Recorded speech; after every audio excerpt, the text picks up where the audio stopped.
Muy buenas noches, Aida. Enseguida iniciamos, por favor. Buenas noches, licenciada. ¿Está bien?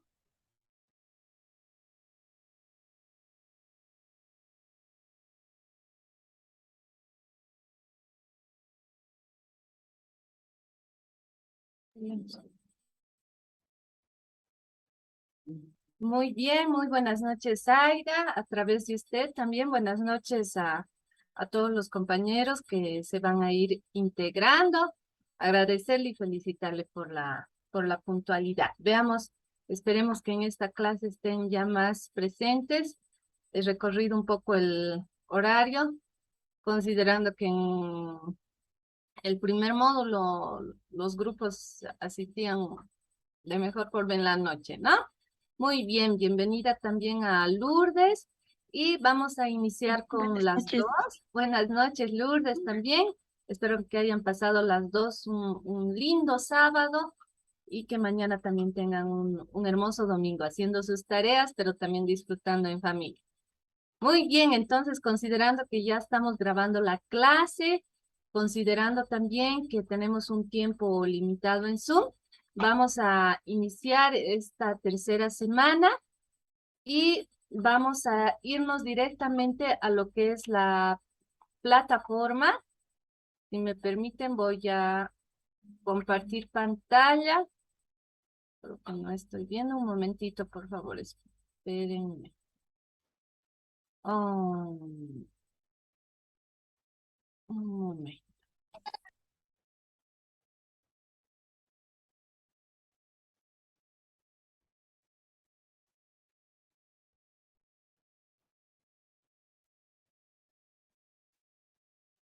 Muy bien, entonces, si me permiten, quería arrancar explicándoles las actividades.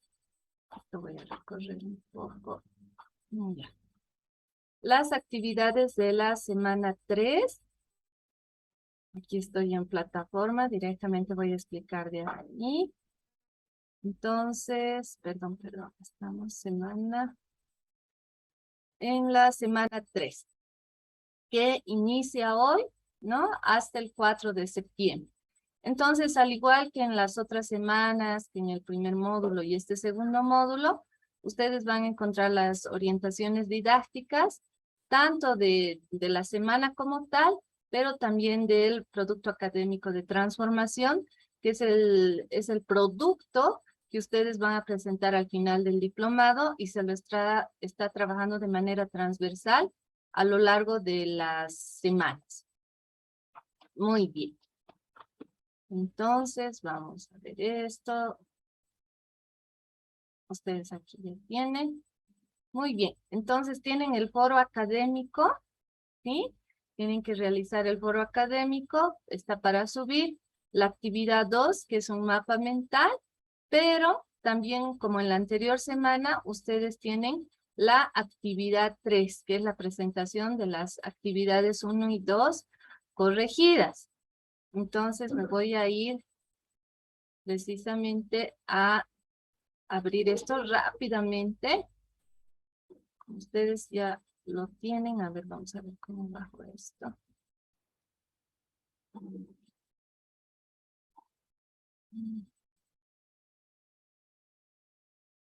Ya, muy bien.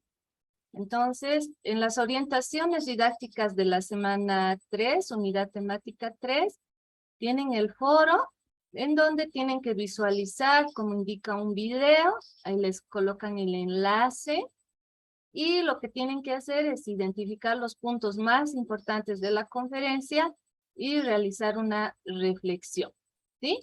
Entonces, es importante que en el foro ustedes puedan retroalimentar la participación de algunos de sus compañeros en lo posible, ¿sí? Pero lo que se evalúa especialmente es la reflexión, no tanto el resumen del video en este caso, sino la reflexión que ustedes puedan llevar a cabo, ¿no? Entonces, los puntos más importantes, pero también la reflexión es un factor muy importante en el foro.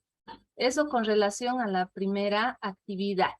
En la segunda actividad, ustedes tienen que realizar un mapa mental.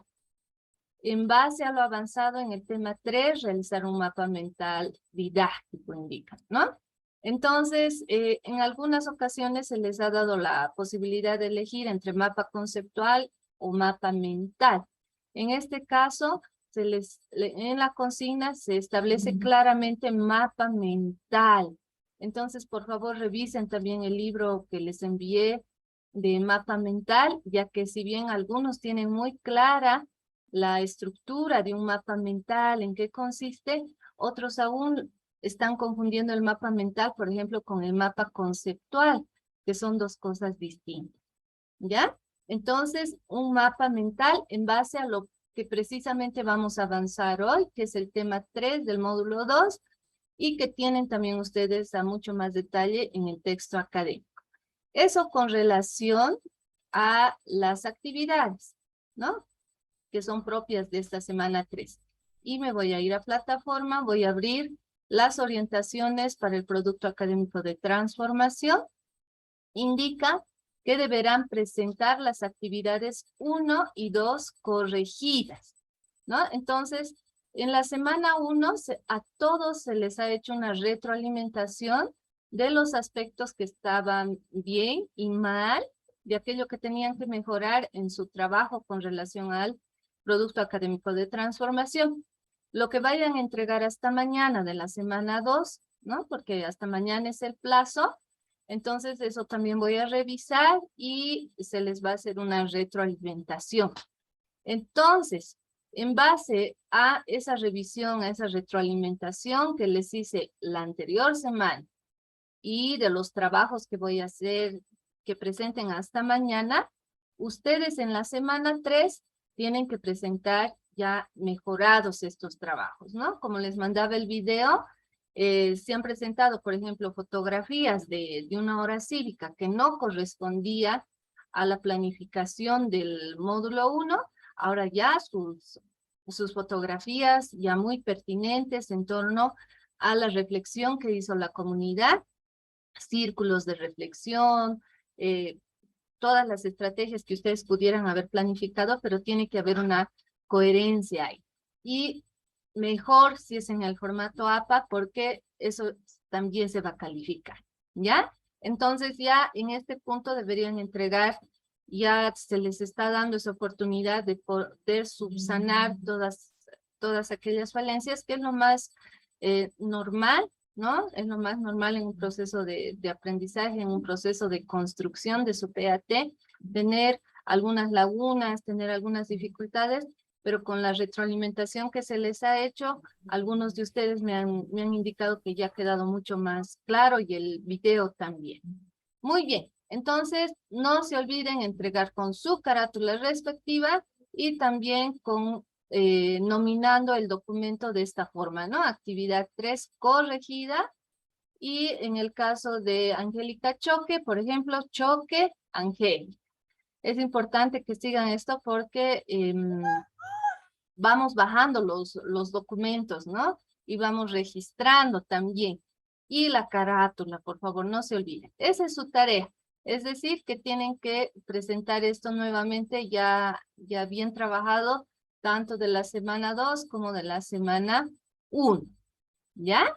De todas maneras, si tienen alguna duda, voy a estar siempre a sus órdenes en el WhatsApp. Muchos no se animan a escribirme al grupo, pero lo hacen inbox. No siempre les puedo responder inmediatamente, pero sí, sí les respondo. Muy bien, ahora me voy a ir a la presentación. Eh, Voy a volver a subir esto para no tener problemas. A ver.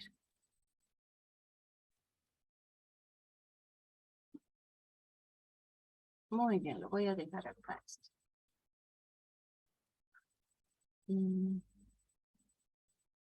Vamos a ver. Angélica, buenas noches. ¿Me podría confirmar, por favor, si está viendo ahora la presentación en PowerPoint?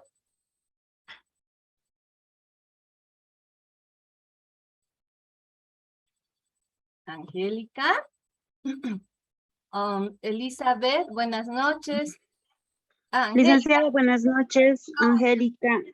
Licenciada, no se visualiza lo que es las diapositivas que está presentando, no se ve. ¿está todavía en plataforma? Sí, en plataforma está, licen. Ah, ya. Muchas gracias. Voy a dejar entonces de compartir y por favor, Angélica me va a ayudar, ¿ya? Voy a ver si ahora sí ya pueden visualizar las diapositivas. Ahora sí, Angélica. Sí, perfecto, licen, ya está. Pero está en el módulo 2, a unidad temática 3. Sí, está bien, licen. Ah, muchas gracias. Gracias. Muchas gracias. Ahora vamos a ver cuántos ya están. Ah, está muy bien. Están muchos más de los que voy a llamarles lista de una vez. Entonces, antes que alguien se retire, ¿ya? Voy a dejar esto. Por favor, prendan todito su cámara. Voy a hacer captura de pantalla para la asistencia, por favor. Y ya luego pueden apagar su cámara. Vamos, vamos. No sean tímidos.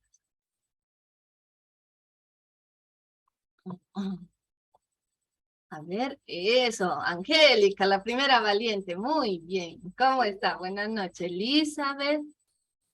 Muy bien. Aida, Soledad, falta también, Nelly, vamos. Aida, muy bien, muchas gracias, Nelly. Vamos a ver quién necesita.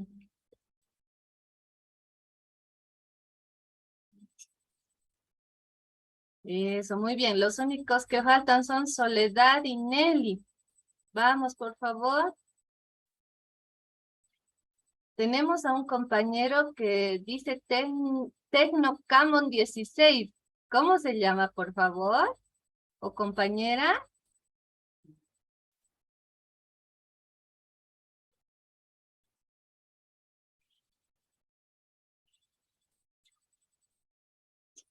Nelly. Muy bien. Listo, muchas gracias. ¿Pueden apagar su cámara, por favor? Muy bien. Muchas gracias. Ahora sí, voy a volver a compartir.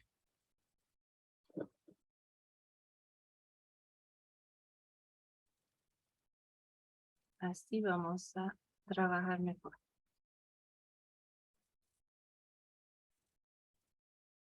Muy bien. En el chat alguien escribió, reviso eso más adelante. Muy bien, estimados participantes, hoy vamos a revisar la unidad temática 3, que corresponde a los desórdenes del aprendizaje. Es una unidad bastante interesante, que si bien ustedes como maestros, como maestras, no necesariamente van a ver muchos de estos casos en el aula, especialmente los graves, pero es importante que los puedan conocer. Algunos casos sí los van a poder identificar en el aula, o por lo menos lo van a sospechar, y es importante que ustedes conozcan algunas características para que ya puedan derivar o puedan solicitar una evaluación de un pediatra en primera instancia, de un neuropediatra, de un psiquiatra, de un psicólogo, ¿no? Dependiendo del caso.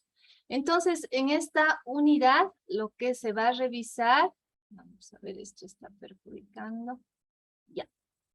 Vamos a ver los desórdenes del aprendizaje, aquellos desórdenes que tienen que ver con la memoria, la atención, la motivación, las funciones ejecutivas y el lenguaje. Son varias, ¿no? Ustedes ya tienen acceso a su texto académico. Vamos a revisar las principales. Vamos a ver ahora aquellas alteraciones relacionadas a la memoria. ¿Sí? Se reconoce que la memoria puede verse afectada por una conmoción cerebral, ¿sí? Por una jaqueca, una hipoglucemia, también cuando tenemos estudiantes con epilepsia, interrupción del flujo sanguíneo de la arteria cerebral posterior, que eso se puede dar incluso al momento del nacimiento, ¿no? Cuando existen terapias electroconvulsivas, eso especialmente cuando vemos lo que es epilepsia, consumo excesivo de tranquilizantes ya en personas adultas, o se ha hecho estudios también con niños con TDAH y la ingesta de alcohol, ¿no? Entonces son varias las causas reconocidas hasta el momento para que una persona vea afectada su memoria. Entonces, vamos a ver algunas de las alteraciones. Tenemos las confabulaciones, ¿sí? Que consiste en una alteración en donde la persona va a completar los espacios vacíos de memoria con recuerdos ficticios o inexactos. Una persona nos puede estar contando, por ejemplo, su viaje, ¿no? El viaje que ha tenido vamos a suponer, a Potosí, ¿no? Ha ido a la Casa de la Moneda y justamente no se acuerda qué se llamaba la guía de ese museo. Entonces, esta persona, para llenar ese recuerdo, nos va a decir que la guía se llamaba María. En realidad no se acuerda qué se llamaba, ¿no? Pero esta persona va a modificar específicamente ese dato porque hay un vacío. Puede ser de un nombre, puede ser de algún objeto, de alguna fecha, pero la persona, como les digo, al tener ese vacío, lo va a llenar con un dato que no es real, ¿no? Con un dato que no es real. En este caso, podemos poner como ejemplo el nombre de la guía.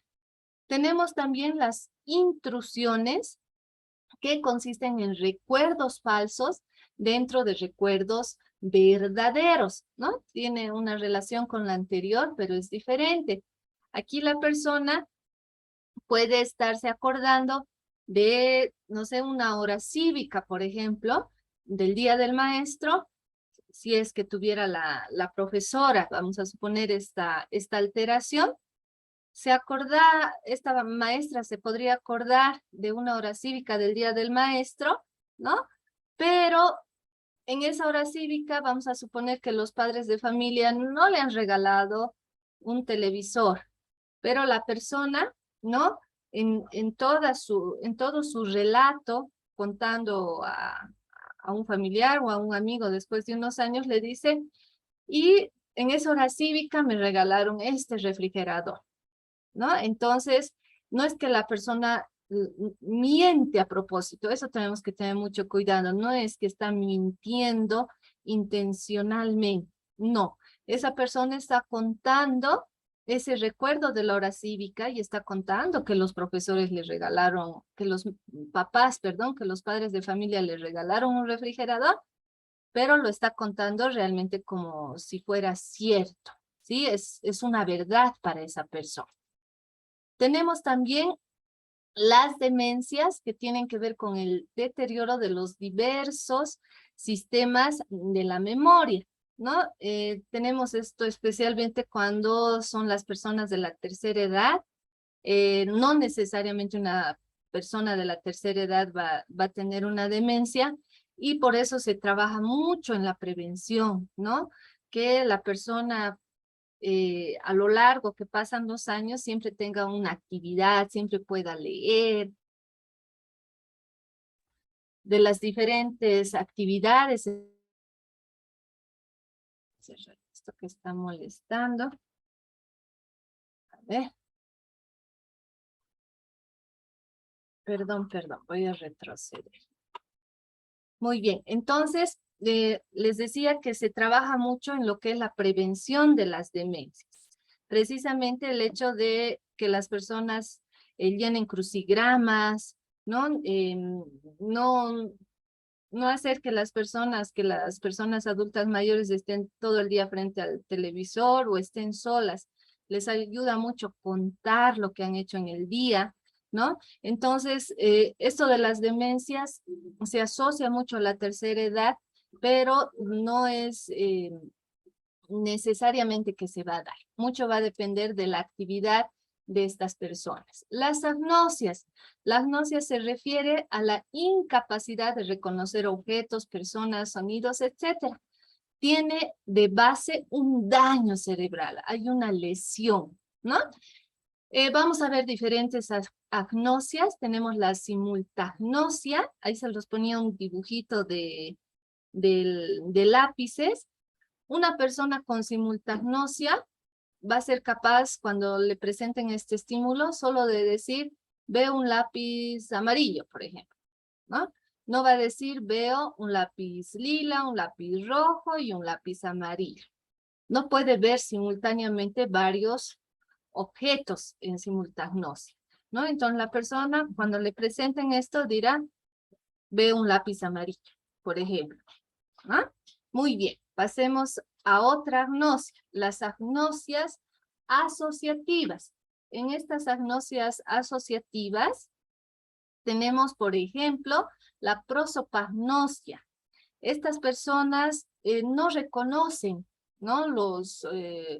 Las caras de las personas. Es decir, en la calle pueden encontrarse con alguien que, como en la imagen, le dice, hola Juan, ¿no? Esta persona que está con polera ploma, hola Juan, pero esta persona va a estar, ¿y quién es esta persona? No recuerdo haberle visto, ¿será mi amigo? ¿Será un compañero? ¿No? Es por eso aquí un signo de interrogación en las caritas, porque para estas personas precisamente, ¿no? Es muy complejo el poder reconocer los rostros. A eso se llama la alteración de la prosopagnosia. Tenemos también las agnosias auditivas, ¿sí? En estas agnosias auditivas se tiene la agnosia auditiva no verbal, que consiste en que la persona no puede reconocer los sonidos, ¿no? Por ejemplo, si está yendo por la calle y suena la bocina de un auto, no reconoce que se trata de una bocina. Claro que escucha, ¿no es cierto? Pero no va a ser capaz de reconocer que es la bocina del auto y por lo tanto, discúlpeme, voy a mover a mi perrito que esté en los cables porque lo va a desenchufar. Vida, llévala, por favor. Va, casi desenchufa. Muy bien, disculpa. Entonces, va a escuchar la bocina del auto, pero no va a reconocer que es del auto, ¿no? Y por lo tanto, esta persona puede estar en riesgo a que le pise la movilidad. Lo mismo, puede escuchar un ladrido de un perro, va a escuchar el sonido, pero no va a reconocer que es el ladrido de un animal, específicamente del perro. Tenemos las agnosias somatosensoriales, entre ellas la agnosia digital, que consiste en el síndrome de Hertzmann, ¿sí? En este tipo de, específicamente de agnosia, la persona no puede reconocer los dedos de sus manos, ¿no? Ve sus manos, aquí para el ejemplo se los puse 2, 4, con seis deditos cada mano. Nosotros tenemos 5 dedos para que les impacte esto, ¿no? La persona mira sus dedos, pero no reconoce que son sus dedos, ¿no? Y peor si le preguntan qué dedo es este, por ejemplo, no les va a decir es mi dedo pulgar o este es mi dedo meñique o mi dedo anular. En eso consiste la agnosia somatosensorial, ¿sí? Tenemos las agnosias, también las agnosias paralingüísticas. Dentro de estas está la fonoagnosia, ¿sí? Que consiste en la incapacidad para reconocer a las personas por su tono de voz. Ustedes saben que hay personas que tienen un tono de voz más alto, otras personas un tono de voz más bajo, y a partir del tono podemos reconocer qué persona es. Tal vez nuestro papá tiene un tono de voz mucho más alto, a diferencia de nuestro hijo, ¿no? Pero estas personas no tienen esta capacidad de reconocimiento. Se tiene la agnosia olfativa también, en donde las personas no pueden reconocer los olores. Esto era, por ejemplo, un síntoma del COVID, me preguntaban. No, en realidad en el COVID se perdía el olfato, ¿no? No todas las personas, pero algunas sí han tenido ese síntoma. Olían algo y bueno, no olían nada, ¿no? Es decir, por ejemplo, pasaban por un restaurante de pollos, vamos a suponer de pollos a la braster en la calle, que es muy característico el olor. La persona de al lado podía decir, qué rico pollito, pero la persona con COVID, ¿no? Si había tenido este síntoma, ni siquiera sentía. No tenemos que confundir esto. Esta persona que está en la imagen sí puede sentir el aroma de la rosa. Con los ojos vetados, vamos a suponer que está. Pero dice, ay, no sé dónde he sentido este olor tan rico, esta fragancia. No puede reconocer que es una rosa cuando ya tuvo la experiencia de oler previamente una rosa. Tenemos también las agnosias gustativas, donde la persona no reconoce los sabores, ¿no? Esta persona, qué sé yo, al probar, por ejemplo, una uva de Tarija, deliciosas, ¿no es cierto? Las uvas de Tarija, va a decir, ¿será una manzana en el ejemplo? ¿O qué fruta es? Entonces, cuando existe esta alteración, la persona va a sentir el sabor, ¿sí? Por eso no confundamos con COVID, aquí tampoco va a sentir el sabor, pero no va a reconocer el sabor de qué es.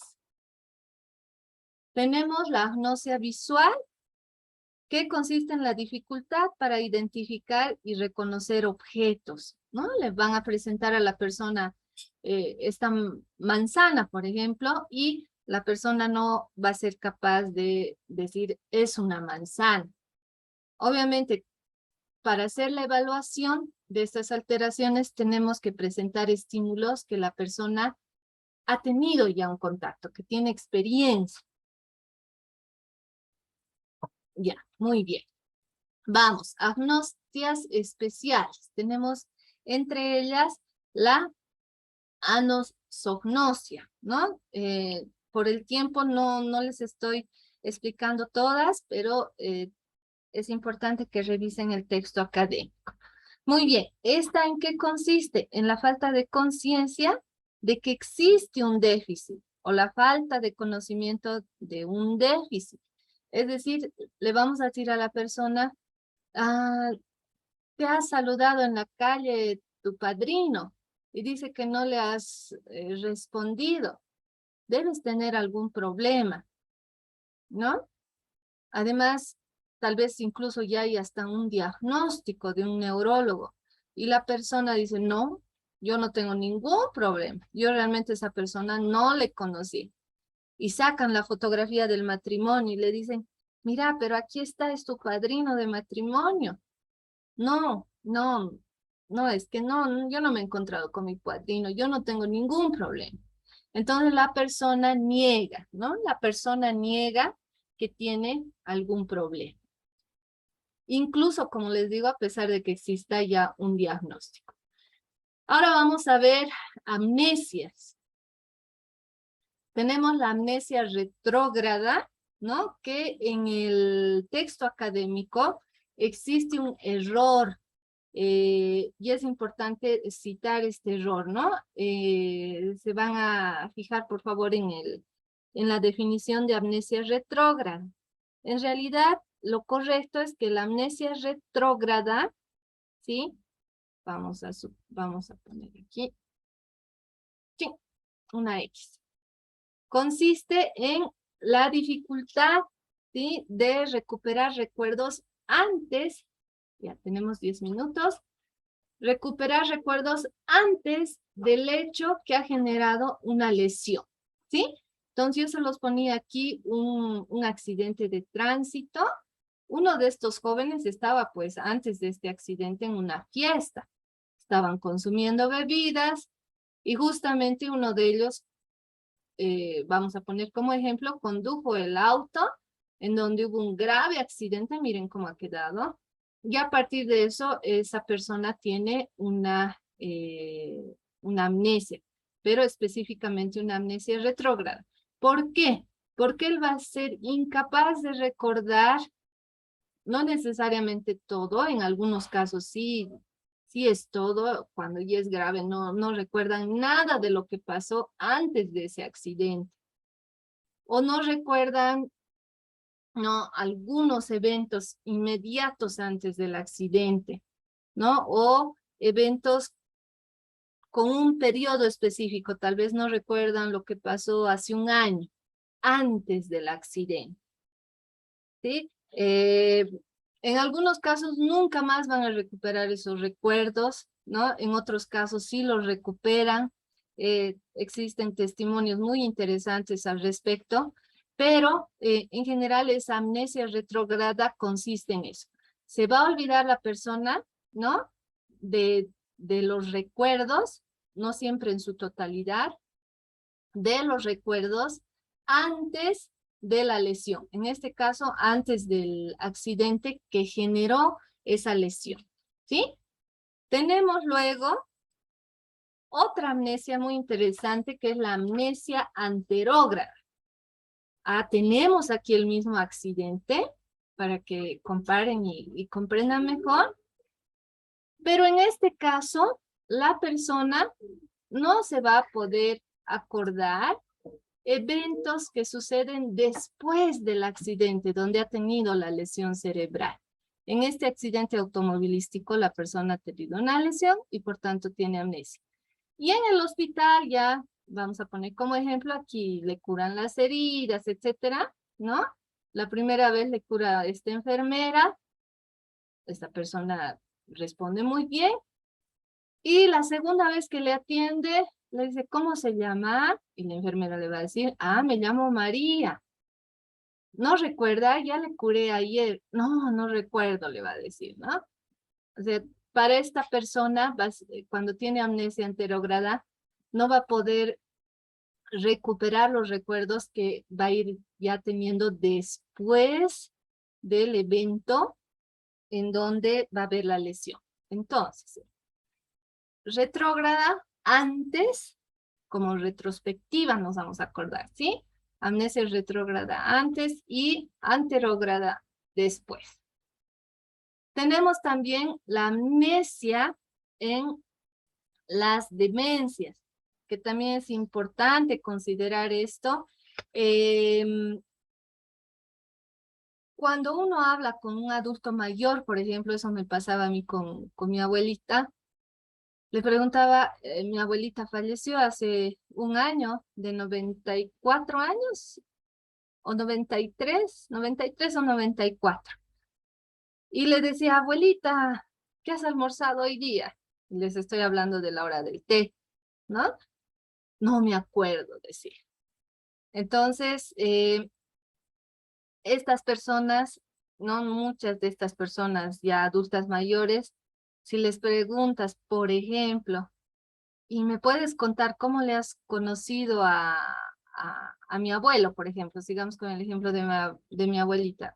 Te cuentan pues con lujo de detalles el año, si hubo un golpe de estado ese año, incluso con qué vestido estaba esta persona, qué comió ese día, ¿no? Entonces, estas personas tienden a tener la dificultad, y en eso consiste la amnesia de demencias, en poder recuperar información de hechos recientes, ¿no? El no acordarse qué comió, qué almorzó ese día, pero sí tienen la capacidad de recordar muchas veces con detalle eventos que se han dado hace muchos años atrás, por lo significativo también de esos hechos. Entonces tenemos las amnesias. Muy bien, entonces antes vamos a seguir con las relacionadas a la atención. Ni bien se corte el Zoom, les voy a pasar al grupo de WhatsApp un enlace para que vean un video sobre TDAH, que es uno de los trastornos de atención que ustedes tienen que tener conocimiento, ¿no? Porque también se pueden tener niños con este trastorno de atención con hiperactividad en el aula. Entonces, por favor, ya tenemos 4 minutos. Ni bien termine esta primera parte, en el receso de 15 minutos, por favor ven el video que les voy a compartir en el grupo y luego se vuelven a enlazar a las 8:30, por favor. Muy bien, entonces, sigamos. Tenemos 8:30, sí, 8:30 es la segunda. Tenemos las alteraciones relacionadas a la atención. Antes de ver en detalle estas alteraciones, tendríamos que reconocer que la atención, aquellas alteraciones de la atención van a afectar a su vez a la memoria, al lenguaje, a la percepción, al funcionamiento cognitivo. Ya que en ese modelo del procesamiento de la información que se había revisado desde el primer módulo, vemos que la sensación, que la atención es clave en el proceso de enseñanza-aprendizaje, pongámoslo así, es el motor que va a generar que los estudiantes vayan a comprender, etcétera. Es como la piedra inicial. Si hablaríamos de una construcción, la atención es como el machón, ¿no? Esa columna principal a partir de la cual se va a desarrollar toda esa construcción del proceso de enseñanza-aprendizaje. Entonces, ¿a qué se deben las alteraciones de la atención? ¿Sí? A partir de la hipoxia, que es la poca oxigenación que tiene un niño al nacer, ¿no? Y esto se mide también en el APGAR, ¿no? En el APGAR, que es un conjunto de indicadores cuando uno nace. Entonces, la hipoxia tiene nomás existe una evidencia, tiene un impacto en alteraciones futuras de lo que es la atención, la ingesta de drogas o alcohol de parte de la madre durante la gestación, durante el embarazo, la anemia y lesiones cerebrales estructurales o funcionales. Entonces, pueden haber diferentes eventos también que vayan a generar problemas de atención en uno de nuestros estudiantes que no presentaba, ¿no?, trastornos de atención, pero que posteriormente los va a presentar. Entonces, dentro de estas alteraciones, tenemos alteraciones que tienen que ver con la orientación, ¿no? La desorientación espacial, que consiste pues en que la persona no va a conocer el lugar donde está, ¿no? Como la señora que está caminando por la calle, vamos a suponer en La Pérez, en La Paz, y va a decir, ¡ah! ¿Y dónde estoy? ¿No? Y obviamente eso va a generar también un conflicto emocional. ¿Quién no se asustaría de estar en un lugar, de ver automóviles, tiendas, casas y sentirse perdido? Porque la persona dice, ¿dónde estoy? Nunca he estado por aquí o cómo he llegado acá, ¿no? Entonces la desorientación espacial es uno de los trastornos. La desorientación autopsíquica también, que consiste en que la persona no sabe quién es, de dónde viene, dónde va, ¿no? De dónde vive, quién es su familia. Entonces, imagínense estas personas, hasta complicado que salgan a la calle, ¿no es cierto? Estas personas necesitan una atención especial para precisamente no estar en riesgo en muchas situaciones. Entonces, en eso consiste la desorientación autopsíquica. Tenemos la aproxia también, que ya es un desorden de la atención cuantitativa, que consiste en la carencia de atención absoluta, ¿no? Y tenemos un estudiante que está cantando, que está jugando, en lo absoluto le interesa lo que el docente esté explicando.